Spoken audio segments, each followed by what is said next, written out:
અભય થઈને નિષ્પક્ષતાથી નિરપેક્ષ રીતે વાસ્તવિકતાનો અરીસો રૂપી સચોટ માહિતી લાવતો સત્યની સાથે અભય ટાઈમ્સ।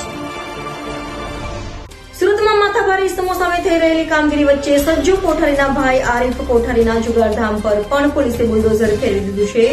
પોલીસનું ઓપરેશન યથાવત હોય છે ને લઈ સામાજિક તત્વોમાં રીતસરનો ફફડાટ વ્યાપી ગયો છે।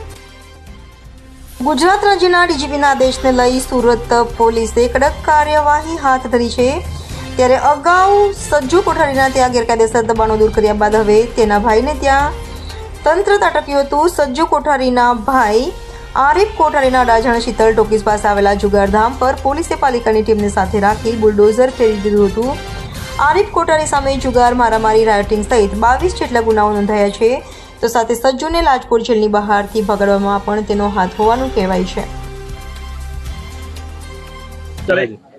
કઈ જગ્યાએ કઈ પ્રકારની કાર્યવાહી?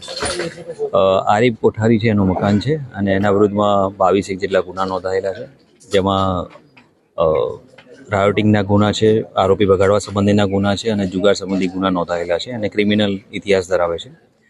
એસએમસી દ્વારા એનો જે મકાન આવેલું છે એની વેરીફાઈ કરતા સરકારી જગ્યામાં મકાન હોવાનું એમને જણાતા આ જોડે દબાણ દૂર કરવા બાબતે મદદ માંગતા લોકલ પોલીસ ઝોન 5 વિસ્તારની આપવામાં આવેલી છે અને એસઓજીના માણસો બંદોબસ્તમાં ફાળવવામાં આવેલા છે અને જે દબાણ છે એ દૂર કરવાની કાર્યવાહી ચાલુમાં છે। કેટલી પ્રકારે કેટલું મોટું દબાણ કર્યું છે?